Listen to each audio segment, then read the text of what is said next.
মোদিজি ঝালমুড়ি খেলো, অমনি ঝালমুড়ি পুরো দুনিয়ায় ডিমান্ড বেড়ে গেল। মোদিজি মেলোডি দিল, অমনি মেলোডি শেয়ার আকাশ ছুঁয়ে গেল। আর এক রাহুল গান্ধী যে মোহাম্মদ দীপককে একটু সাপোর্ট করলো, অমনি দিওয়ালি হয়ে গেল। আর মিডিয়ায় এসে কান্না করছে, আমারে কেউ পোষে না। আরে পোষবে কি, তোরা তো সব ঝাড় দিয়ে বের করে দিচ্ছে। যারা কুম্ভকর্ণের মেলায় গিয়ে পাপ ধুয়ে আসতে পারেন না, তারা নিজের বউকে সব পাপের কথা বলে দেবেন, দেখবেন বাড়িতেই ভালো করে পাপ ধুয়ে দেবে। শ্বশুর বাড়িতে বউ মারার যতই শাশুড়িকে মা মা করুক, বাবার বাড়ি গিয়ে ঠিক বলবে ওই বুঝি।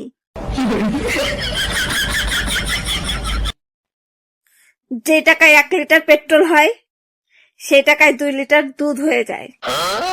তাই বলছি, দুধ খাও আর সাইকেল চালাও, এতে শরীরও বাঁচবে, গাড়িও চলবে। ইনস্টাগ্রাম থেকে যদি ভোট পাওয়া যেত না, তাহলে মনে হয় বিরাট কোহলি আর রোনাল্ডো অর্ধেক দুনিয়ার প্রধানমন্ত্রী হয়ে যেত। হে সূর্যদেব, উপরে বসে এত তাপ দেওয়ার কোনো দরকার নাই তো, নিচে এসে একেবারে সীতার সাথে ভস্ম করে দাও, ওইটাই বরঞ্চ ভালো হবে।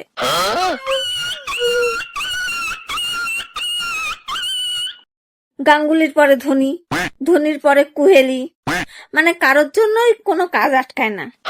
কিন্তু যখন রাহুল গান্ধীর কথা ভাবি, তখন মনটা খুব খারাপ হয়ে যায়। ভাবি, এই কমেডিয়ানের জায়গাটা পরে কে নেবে?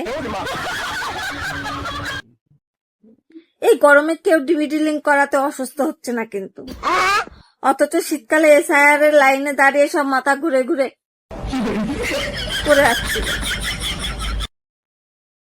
মোদিজি ঝালমুড়ি খেলো, অমনি ঝালমুড়ি পুরো দুনিয়ায় ডিমান্ড বেড়ে গেল। মোদিজি মেলোডি দিল, অমনি মেলোডি শেয়ার আকাশ ছুঁয়ে গেল।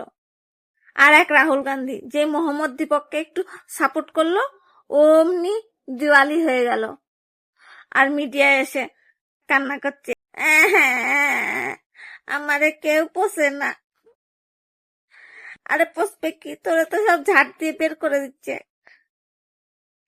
গাঙ্গুলির পরে ধোনি, ধোনির পরে কোহলি, মানে কারোর জন্যই কোনো কাজ আটকায় না। কিন্তু যখন রাহুল গান্ধীর কথা ভাবি, তখন মনটা খুব খারাপ হয়ে যায়। ভাবি, এই কমেডিয়ানের জায়গাটা পরে কে নেবে?